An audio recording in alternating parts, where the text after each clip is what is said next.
বারকাতু। ইমরান খান কি বেঁচে আছেন, যা বলল পাকিস্তান সরকার? আসলে ইমরান খানকে নিয়ে আজকে কয়েকদিন, দুদিন যাবৎ নিউজ আসতেছে যে ইমরান খানকে মেরে ফেলা হয়েছে বা ইমরান খান বেঁচে নেই, আর যদি বেঁচে থাকে তাহলে সে কোথায়। ইমরান খান পাকিস্তান তেহরিক ইনসাফ পিটিআই প্রধানের মৃত্যুর গুঞ্জন সাম্প্রতিক সামাজিক যোগাযোগ মাধ্যমে ও কিছু বিদেশি গণমাধ্যমে ছড়িয়ে পড়েছে। এটা বাংলাদেশ পত্রিকাও ছড়াইছে যে তিনি মারা গেছেন। আসলে বাস্তবতা হচ্ছে অন্যটা। যাই হোক, কি বিদেশি গণমাধ্যম ছড়িয়ে পড়েছে, তবে পাকিস্তান সরকার এবং পিটিআই বিষয়টি সম্পূর্ণ ভিত্তিহীন বলে জানিয়েছেন। বর্তমানে সাবেক প্রধানমন্ত্রী আদা আলিয়া কারাগারের একান্ত সেলে অবস্থান করছেন এবং সম্পূর্ণ সুস্থ আছেন বলে জানিয়েছেন। পাকিস্তানি সংবাদ গণমাধ্যম দ্য ডনের প্রতিবেদন অনুযায়ী খাইবার পাখতুনখোয়ার মুখ্যমন্ত্রী সোহাইল আফ্রিদি একই দিন কারাগারের বাইরে উপস্থিত ছিলেন। ইমরান খানের সঙ্গে সাক্ষাতের অনুমতি না পেয়ে দায়িত্ব নেওয়ার পর এটি আফ্রিদির অষ্টমবারের চেষ্টা।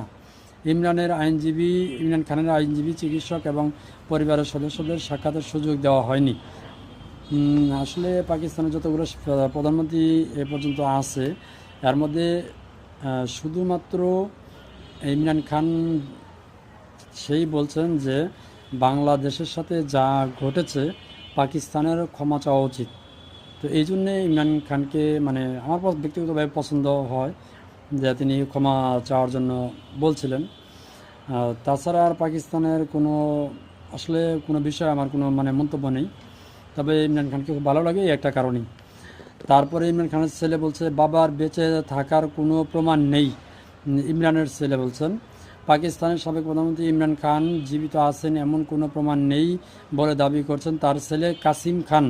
বৃহস্পতিবার সামাজিক যোগাযোগ মাধ্যম এক্সরে কাসিম খান বলেন, কোনো কারণ ছাড়াই তাকে মৃত্যুদণ্ড কক্ষে রাখা হয়েছে।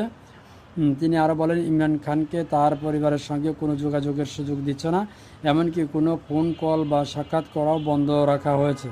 কাসিম খান আরও দাবি করেন, গত সপ্তাহে তার ভাই বাবার সঙ্গে দেখা করতে চেয়েছিলেন, কিন্তু পুলিশ তাকে নৃশংসভাবে লাঞ্ছিত করেছেন। তিনি জানান, বাবার জীবিত থাকার কোনো প্রমাণ নেই, যা তার পরিবারের মধ্যে উদ্বেগ সৃষ্টি করছে।